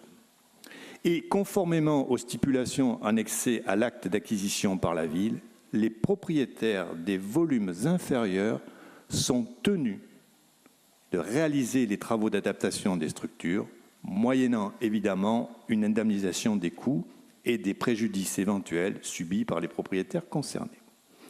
À ce jour, nous ne possédons aucun devis réel pour la réalisation de ces travaux, mais simplement une estimation qui, à la louche, est de l'ordre de 550 à 600 000 euros. Plusieurs solutions sont envisageables pour la réalisation de ces travaux, soit par la ville, soit par les propriétaires, mais avec des impacts juridiques différents que je ne peux vous exposer ici tellement c'est complexe, mais que l'on pourra vous fournir. Tout cela est à l'étude, et par conséquent, donner des chiffres précis serait évidemment purement fantaisiste, en tout cas, je ne les ai pas. La rétractation. La résiliation pour un motif d'intérêt général peut intervenir en respectant certaines conditions juridiques que nos services pourront également vous expliquer, que je ne peux pas exposer dans le détail, sous peine d'alourdir considérablement le débat, mais il y a des dossiers que l'on peut vous fournir. Cette résiliation, bien évidemment, a pour contrepartie d'ouvrir un droit à une indemnisation de l'équipe de maîtrise d'œuvre qui est fixé à 5% du solde du marché d'œuvre, soit 27 138 euros. Pour conclure cette partie, la poursuite du projet est totalement possible, mais bien évidemment sera très certainement ralentie par les différentes procédures ou recours de quelques personnes hostiles au projet ou désireuses d'en tirer certains agréments. Toutefois, sans recours, le démarrage des travaux pourrait intervenir selon des différents scénarios pourrait être envisagé début 2022. En ce qui concerne 2022. Le scénario B, évoqué dans votre question. Notre volonté et la volonté de Monsieur le maire dans ce dossier est farouche. Et l'arrivée de cet équipement culturel dans le paysage talancé se fera. En ce qui concerne la question d'un éventuel plan B, je vous rappelle que gouverner, c'est prévoir. Je vous rassure, donc, nous gouvernons en prévoyant. Enfin, sur l'aspect financier, une dernière précision quand même. Nous sommes propriétaires de l'espace situé sur le parking et donc libres d'en faire ce que nous souhaitons pour assurer les Cassandres évoquant des danseuses et des gabegies financières. Voici donc notre réponse à vos interrogations légitimes, lorsqu'elles ne sont pas polémiques. Croyez-moi, je préférerais vous parler de programmation dans cet espace plutôt que de maçonnerie, mais notre volonté reste intacte dans ce projet. Et tout comme vous et ses futurs utilisateurs, nous sommes très impatients et agacés de ces péripéties. Et je vous assure que nous continuerons à travailler ensemble sur l'avancée de ce projet lorsqu'il en aura. Madame Zanotti, souhaitez-vous rajouter quelque chose? Oui, je souhaiterais rajouter, c'est vrai que nous avons travaillé en commission sur le projet, mais je vous rappelle toutes mes interventions, et c'est pour ça que j'ai souhaité porter cette question au nom de tout le groupe, sur le fait de construire sur une dalle, sur un parking qui ne nous appartenait pas, donc qui ne faisait pas partie du projet. Et j'avais noté ces risques-là depuis le début, et on m'avait répondu qu'il n'y avait aucun risque. On pourrait retrouver les comptes rendus d'ailleurs du conseil municipal. Et c'est pour ça que je dis sur ce point-là, nous n'avons pas eu d'accord. Je suis d'accord avec vous. C'est vrai que l'une de toutes premières questions, ça a été effectivement la capacité du parking à supporter donc, cet établissement.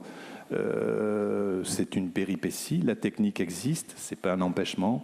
Nous y réfléchissons et nous avancerons. Donc, je suppose que mais par contre, l'emplacement sur ce lieu, en tout cas sur ce lieu géographique, est un emplacement stratégique et absolument vital pour une salle de spectacle. Proximité d'un cinéma, de restaurants, proximité de stations de tram. Et donc l'emplacement qui était à l'époque, disons le seul disponible, était quand même très très intéressant et reste très très intéressant. du fait que vous avez parlé que vous avez des prévisions, enfin que vous estimez tout le monde. Donc je suppose que la date du 2022 c'est pour le plan A. Quelle est la date pour le plan B que vous avez étudié? Nous sommes toujours dans le plan A. Il n'y a aucune raison que le plan A n'aboutisse pas. Nous n'avons pas épuisé tous les recours, toutes les possibilités. Les techniques existent. Après, donc, on verra ce que l'avenir donnera. Bien. Je voudrais vous rappeler quelque chose, ma chère collègue. Un équipement comparable, mais je ne sais pas si vous m'écoutez, ma chère collègue, mais non. Oui, vous m'écoutez, pardon. Un équipement comparable, sans aucun recours à des confortements d'ordre de béton, est à peu près dans les mêmes états à Mérignac. Les équipements culturels, tels que l'on a voulu, sont des équipements très complexes. Le fait de construire sur un parking, et vous nous aviez alerté, et nous savions que se construire sur un parking, parce que nous avons des équipes de talent, était risqué, présentait des risques, bien. Maintenant, on avait pris un engagement, et j'avais pris cet engagement puisque c'était concomitamment à mon élection. Nous avons cherché des solutions alternatives, techniquement. Maintenant, il y a une analyse juridique et temporelle à avoir, et en fonction, on prendra les décisions qui s'imposent. Et comme le rappelait le premier adjoint en charge de la culture et de ce dossier, j'espère, et nous espérons vraiment, que ces retards, en sachant qu'aujourd'hui, l'école de musique fonctionne, mais n'a pas de salle de diffusion, mais elle fonctionne, et elle fonctionne bien, feront l'objet de toute la retenue nécessaire. Parce qu'on ne pourra pas nous reprocher de ne pas avoir essayé de mener à bien ce projet. Néanmoins, c'est un projet complexe, sur lequel des collectivités bien plus grandes que nous, je viens de citer Mérignac, mais il y en a plein d'autres, ont des difficultés comparables. Après, chacun jugera. Et si je peux me permettre de rajouter quand même un point, alors sur le plan maintenant purement culturel, où je suis beaucoup plus compétent, nous allons faire de ce retard une force pour le projet futur, puisque bien évidemment le temps passe, les choses évoluent, le programme évolue, nous allons avoir un nouveau directeur de l'école municipale de musique, donc peut-être que le projet va évoluer. Donc, ce qui est un handicap actuellement sera sûrement un bénéfice dans quelques années, puisque c'est quand même pas un projet qu'on fait pour 4 ans, quoi. Bien. Monsieur Comte. Voilà. Je précise, ma chère Monique, que je prends dans l'ordre d'apparition. Mais si vous souhaitez que je fasse votre question en premier, je peux le faire. Non, merci. Je vous laisse conclure, on finit par... Microphone. On a un retour. D'abord, vous êtes équipé d'un micro. On a un retour. Je ne vous entends pas, je vous entends grommeler. Les grandes oreilles. Et donc, je me doute. Bon. Monsieur Comte. Bon, bah, si tu veux, je te laisse la place. Ah non. La galanterie.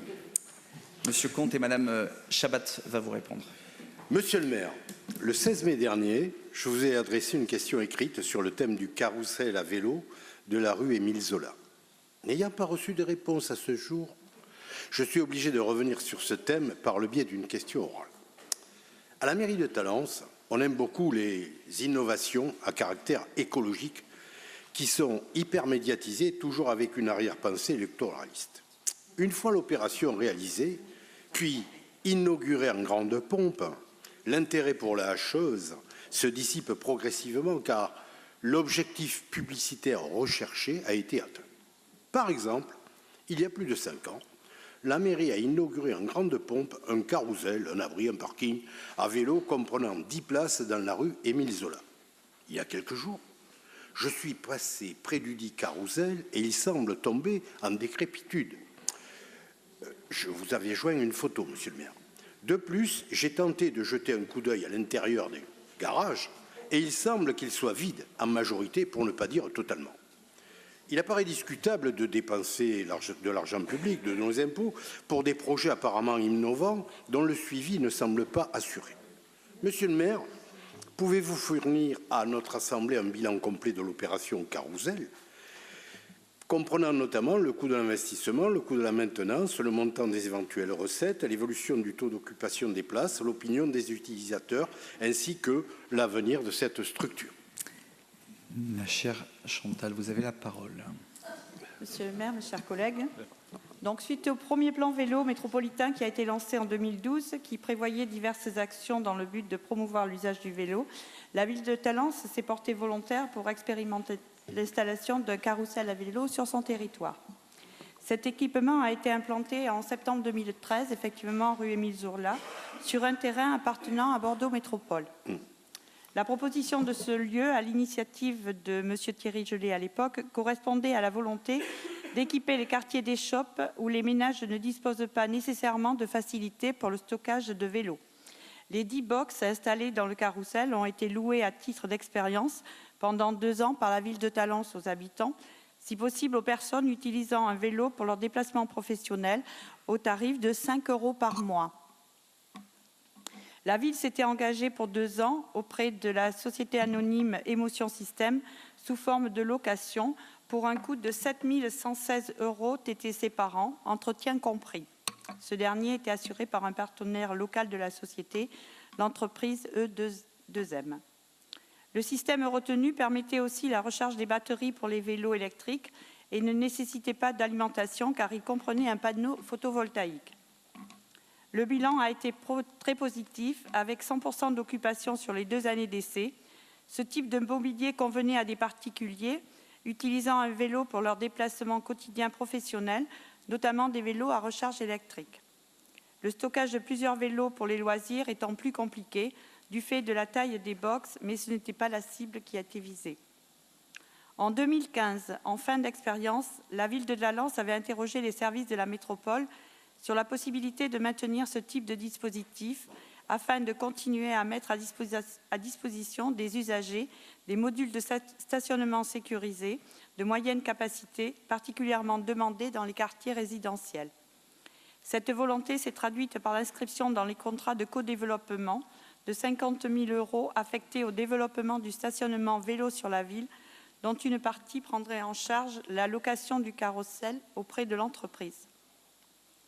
Bordeaux Métropole n'a finalement pas souhaité reprendre cette location, mais a lancé un appel d'offres à l'échelle métropolitaine pour installer des abris à vélo sécurisés et la ville a demandé dans ce cadre que le carrousel soit remplacé. Pendant ce temps, la société Émotion Système, en recherche d'acquéreurs pour son développement dans le sud-ouest, a laissé le mobilier en place durant cette période sans que Bordeaux Métropole ne lui fasse la demande d'un retrait. Par ailleurs, cette même société a été placée en liquidation judiciaire depuis le 19 novembre 2018. Désormais, une commission d'appel d'offres métropolitaine va définir le modèle d'abri à vélo retenu et le carrousel sera donc remplacé par un abri vélo sécurisé de Bordeaux Métropole dans les prochains mois afin de pérenniser ce module de stationnement sécurisé très pratique pour les usagers. De plus, la société Émotion Système étant en liquidation judiciaire, la ville étudie actuellement la possibilité de récupérer cet équipement afin de pouvoir éventuellement l'implanter dans un autre secteur et d'en faire ainsi bénéficier d'autres usagers talancés. Enfin, pour être complet, Talence poursuit ses actions pour favoriser les déplacements doux et la pratique du vélo. Après avoir installé 50 arceaux à vélo en 2018, un plan d'équipement est en cours de validation par les conseils communaux qui fait suite à des marches exploratoires pour lesquelles les habitants déterminent les zones à équiper en priorité. Mon cher collègue, êtes-vous satisfait de cette réponse? C'est assez exhaustif. Je remercie Comme Madame souvent, Chabat. Comme souvent. Et simplement un petit commentaire, puisque j'ai un petit droit de réponse.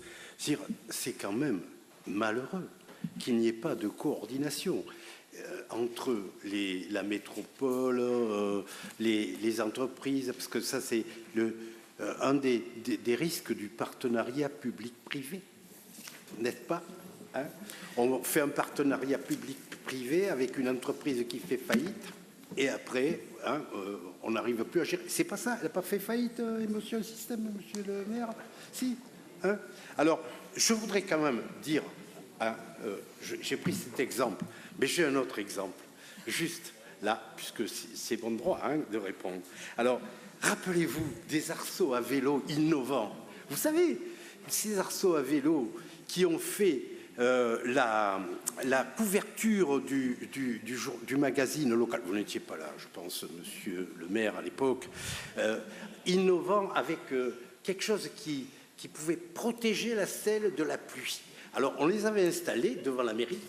Il y a eu une photo, évidemment, inaugurale avec ces arceaux à vélo innovants, fabriqués dans le coin, je ne sais plus où.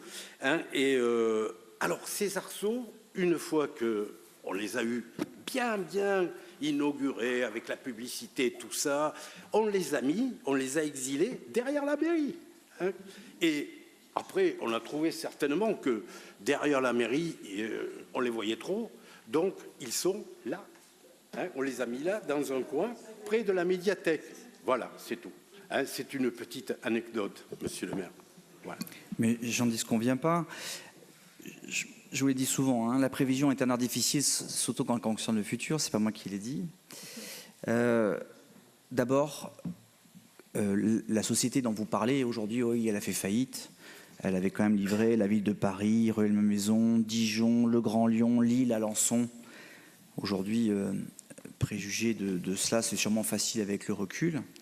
Deuxième chose, je crois que malheureusement, l'innovation, elle est faite aussi d'échecs. Et je pense qu'il faut l'assumer.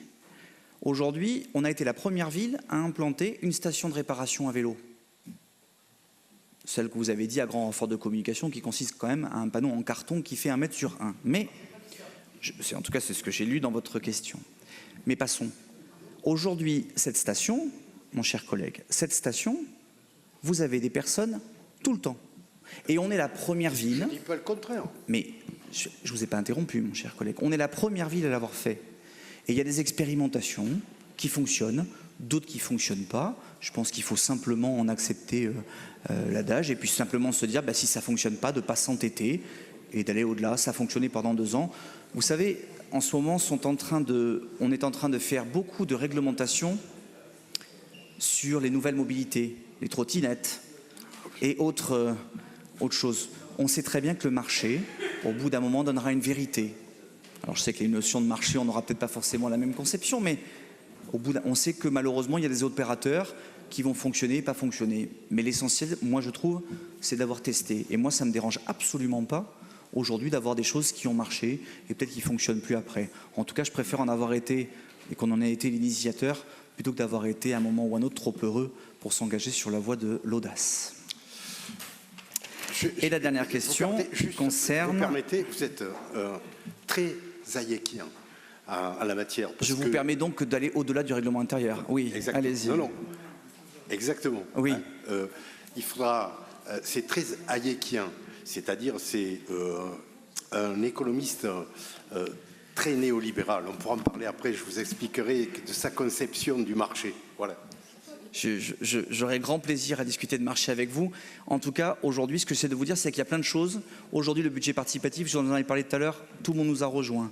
On est en train de nous parler des jeux pour les enfants en bois, tout le monde est en train de regarder. Je trouve que quelque part, si on est capable de faire 9 projets qui fonctionnent et 1 qui dysfonctionne, je trouve qu'on aura bien fait notre mission collectivement, parce qu'il me semble aussi qu'il y a un certain nombre de propositions très constructives qui sont aussi venues de l'opposition, il ne faut pas non plus l'oublier.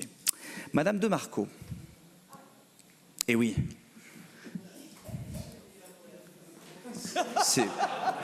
C'est vous qui le dites. Alors, monsieur le maire, par courriel du 13 mai, nous vous avions exprimé notre désapprobation face à l'accueil sur la pelouse du château de Thouars du Monster Show, spectacle abrutissant de grosses voitures qui écrasent autant la pelouse que les carcasses de voitures. Un choix navrant face à l'image d'environnement et patrimoine que l'on souhaite donner pour Talence. Bien conscient de l'erreur d'appréciation et de communication que ce spectacle pouvait donner pour un maire qui promeut une ville verte et patrimoniale, vous nous avez répondu pour dire qu'on ne vous y reprendrait plus. Par ailleurs, concernant l'aménagement du Grand Pexoto, nous avons participé aux présentations fort intéressantes des étudiants de l'école d'architecture et paysage et nous sommes intervenus pour demander d'étudier une meilleure implantation des événementiels dans le site afin de prendre en compte des dommages portés au parc Pexoto par le festival ODP. Cependant, à vouloir attacher le nom de Talence à ce festival, vous persistez dans la volonté de maintenir ce festival sur ce site Pexoto, quitte à sacrifier une partie de la prairie en face du château Margaux et à faire résonner ce festival de musique au centre-ville, alors que vous créez en même temps un critère sur les troubles de voisinage dans le cadre des projets de budget participatif. Dans l'intérêt général, nous vous proposons une solution. Installer ce festival sur le campus. Que pensez-vous de cette proposition et vous engagez-vous à œuvrer dans ce sens pour la prochaine saison? Ma chère collègue, alors, il y a quand même deux questions qui n'ont pas grand lien entre les deux. Je n'ai pas trop compris. Bon.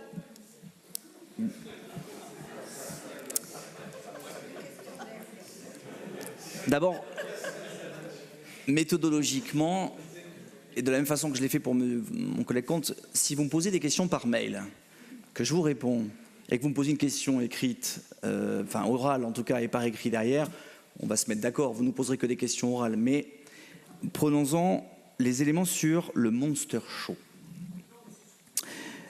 Mais je vais quand même vous répondre, vous me posez une question, je vais vous répondre. C'est très bien. Mais je vous ai répondu, mais je n'ai pas rendu public cette communication et ne m'en voulez pas de le faire publiquement, nos échanges épistolaires. D'abord, de vous dire, et vous l'avez compris, et je tiens à votre disposition le courrier que j'ai envoyé au propriétaire du cirque, que j'ai été excessivement mécontent, et certains services s'en souviennent, sur la façon dont le cirque a géré sa prestation.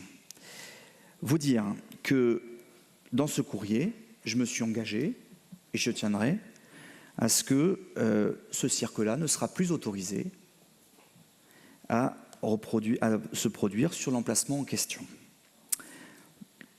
Je leur avais demandé de ne réaliser aucun piquetage au sol et de laisser l'état, et comme on le demande à chaque association et chaque élément, de laisser en l'état les lieux tels qu'ils avaient trouvés. Je vous dis qu'on a touché également 172 €, puisque vous me posiez la question, au titre d'occupation, ce sont l'application des tarifs publics. Donc je l'ai dit à l'organisateur, je pense que vous l'avez vu, un maire n'a pas forcément toujours l'occasion d'écrire des courriers aussi incisifs. D'abord, je lui ai dit mon insatisfaction, et surtout, je lui ai demandé de remettre en état ce qui avait été dégradé, et de retirer les affiches, qui ont depuis d'ailleurs été recouvertes par certains partis politiques, mais on les voit encore, de les retirer parce que je considère que c'est une atteinte inadmissible au maintien que l'on veut de l'espace paysager. Au départ, on était parti donc sur un cirque sans animaux, et il me semble qu'on a vu des échanges justement, et donc on n'a pas eu d'animaux, on a eu des camions. Donc, ce que j'essaie de vous dire, c'est que quelque part, en essayant finalement de bien faire, eh ben, on a obtenu un résultat inverse qui n'est ni l'image que je veux donner de Talence et qui n'est pas celle que l'on propose, et surtout, qui n'est surtout pas ce que l'on demande à toutes les personnes qui sont sur Talence, que l'on accueille bien volontiers, indépendamment du fait qu'on soit pour ou qu'on soit contre, c'est-à-dire de rendre les lieux tels qu'ils les ont trouvés, parce qu'en plus, ils sont venus casser un travail qui a été fait justement de préservation de la pelouse quelques jours auparavant par nos équipes de jardiniers. Et je n'aime pas que le travail soit gâché. On leur a écrit une lettre, et vous me connaissez un petit peu maintenant, le caractère obstiné que j'ai, je suivrai personnellement ce dossier et je veillerai à ce que les affiches soient enlevées par leur soin. Concernant le festival ODP Talence, d'abord, de quoi on parle et qu'est-ce qui s'est passé depuis maintenant plusieurs années? On a mené, et l'ensemble des équipes ont mené, une vraie réflexion sur finalement la compatibilité d'un festival, celui-là comme un autre d'ailleurs, avec le parc Pexoto. De vous rappeler que depuis maintenant 2 ans, et l'attachement du mot Talence au festival, le festival ODP Talence donc verse un legs d'un montant de 2 000 € et qui permet toute opération de valorisation du parc. plantation d'arbres, éclairage, et que chaque année, d'ailleurs comme on le fait pour d'autres événements, c'est le cas par exemple des chênes que l'on a plantés pour le Décastar de l'année dernière, on a cet impact-là. De vous rappeler également que toutes les dispositions juridiques en termes d'assurance sont prises de manière à ce que l'on soit couvert dans le cas où le festival aboutirait à une dégradation. C'est arrivé malheureusement 2 années de suite qu'un camion ne passe pas sous le portail de Pexoto. Donc nous avons par exemple fait jouer déjà cette assurance et ce sont les organisateurs qui nous ont remboursé le coût de réparation du portail sur les 2 années consécutives.